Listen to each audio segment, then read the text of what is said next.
नमस्कार, सी न्यूज भारत में आप सभी का स्वागत है। खबर भोपाल से है, जहां भारतीय भूतपूर्व सैनिक संघ मध्य प्रदेश द्वारा अग्निपथ योजना की लेकर एक प्रेस कॉन्फ्रेंस राजधानी भोपाल के पलाश होटल में की गई, जिसमें लेफ्टिनेंट जनरल मानवेंद्र सिंह ने बताया कि जिस अग्निपथ योजना का आज कुछ विरोध कर रहे हैं, वो 4 साल के बाद इसी योजना को अच्छा मानेंगे।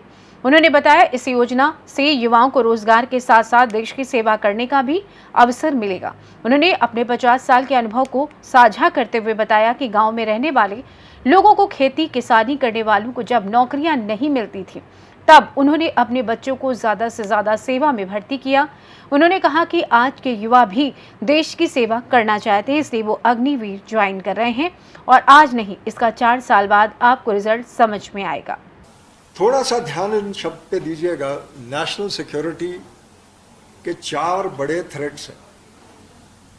ये चारों थ्रेट्स को एक बार आप समझ लेंगे तो बाकी सब बहुत आसान हो जाएगा। एक्सटर्नल थ्रेट, एक्सटर्नली अबेटेड, यानी विदेश से थ्रेट जिसकी प्लानिंग तजवीज विदेश में ही बनी है, वो एक थ्रेट है। दूसरा है एक्सटर्नल थ्रेट इंटरनली अबेटेड, यानी हमला या थ्रेट बाहर से है लेकिन उसकी प्लानिंग और तजवीज हमारे बीच में बनी।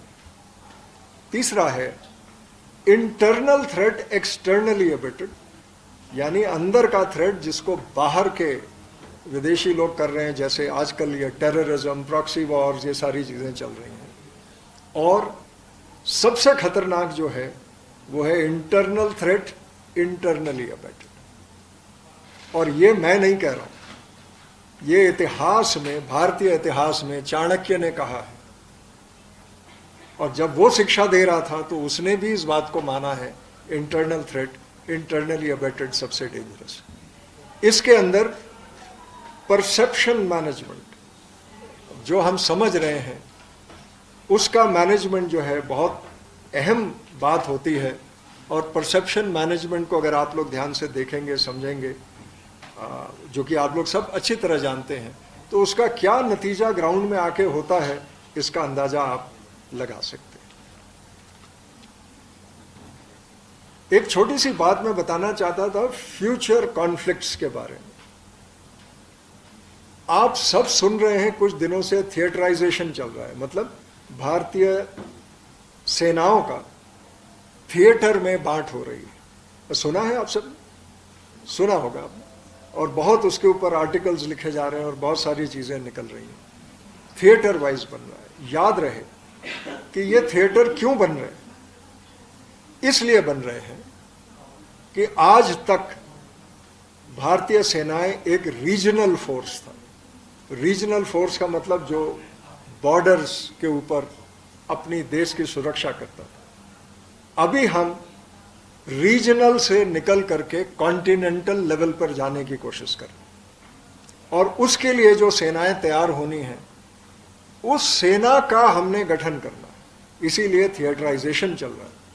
और जैसे ही ये थिएटर बनेंगे तो थिएटर के अंदर काम करने वाले जो सैनिक हैं वो भी उस काबिलियत के होने चाहिए, ताकि एक थिएटर आर्मी के अंदर वो लोग अपनी भूमिका हर टाइप के, चाहे एयरफोर्स हो, चाहे नेवी हो, चाहे थल सेना हो, उसके अंदर अपना योगदान दे सकें। इसलिए इस सेना को कल के लिए तैयार करना हमारी जिम्मेवारी है। और अगर आप प्रेस के मेंबर्स इस बात को समझेंगे तो शायद आपके सवाल उस लाइन पर सुरक्षित तौर पर आएंगे, जिसके अंदर आप समझ सकें कि वास्तव में हम ये सब क्यों कर रहे हैं। भी प्रकट किया था।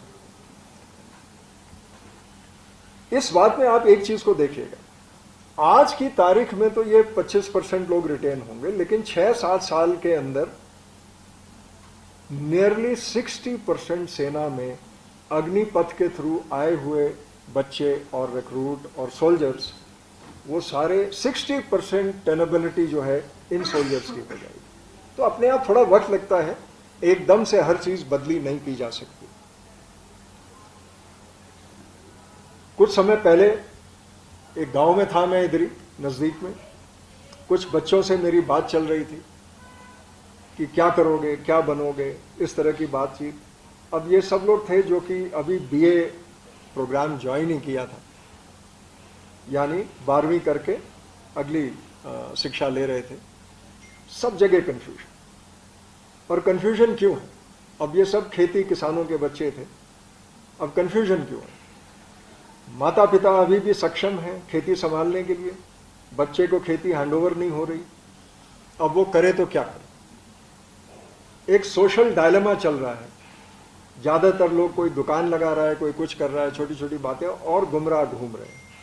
मेरा ख्याल ये स्कीम बहुत अच्छी स्कीम है, इसको समय देना चाहिए ताकि इस तरीके के बच्चों को ऑप्शन मिले, ताकि वो सेनाओं के अंदर जाएं, कुछ अच्छी चीज़ें सीखें, स्किल लेवल ऊंचा करें, और जब बाहर आएं तो वही काम को देखते हुए वो कोई नया काम कर सकें। ये उनकी मर्जी के ऊपर है।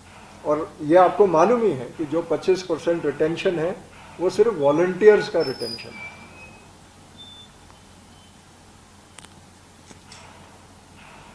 नेशन बिल्डिंग, एक हम लोगों का मानना ये भी रहा है, और मेरा ये मानना बहुत पहले से रहा है, कि जब इस तरीके के बच्चे बाहर जाएंगे तो हर डायमेंशन में इनका कंट्रीब्यूशन होता है, और इनका एग्जाम्पल, इनका डिसिप्लिन, इनके तरीके देख करके शायद और लोगों में भी मोटिवेशन होता है, ऐसा मेरा मानना है। एम्प्लॉयबिलिटी बढ़ेगी इन लोगों की। ये गलत धारणा है कि इनकी एम्प्लॉयबिलिटी 4 साल के बाद क्या होगी। मेरा ख्याल इतनी चीजें ये सीख जाएंगे कि इनकी एम्प्लॉयबिलिटी बढ़ेगी। और कुछ कमेंट्स ऐसे भी मैंने पढ़े हैं जिसमें कि 2 तरह के ग्रुप हो जाएंगे, एक पुराना सैनिक, एक नया सैनिक, अग्निवीर।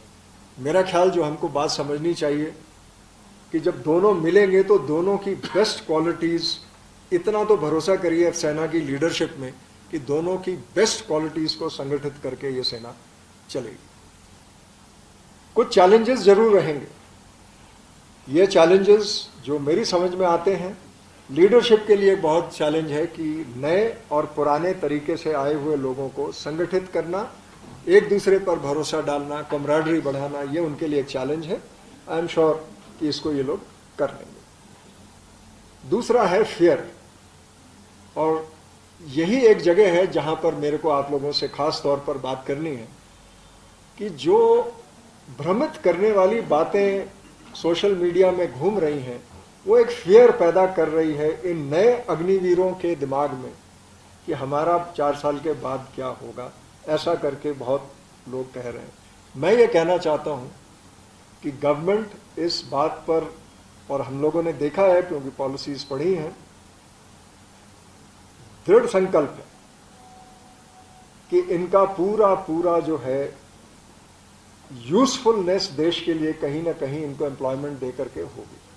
और कई ऑर्गेनाइजेशंस ने कमिटमेंट दे दी है, और मेरा ख्याल ऑलरेडी ये 75-80% पे पहुंचा हुआ है, और 158 ऑर्गेनाइजेशंस और हैं जिन्होंने कमिटमेंट दी है, जो कह रहे हैं कि अग्निवीरों को हम। भोपाल से सी न्यूज संवाददाता मनीष वर्मा की रिपोर्ट। फिलहाल इस खास रिपोर्ट में बस इतना ही।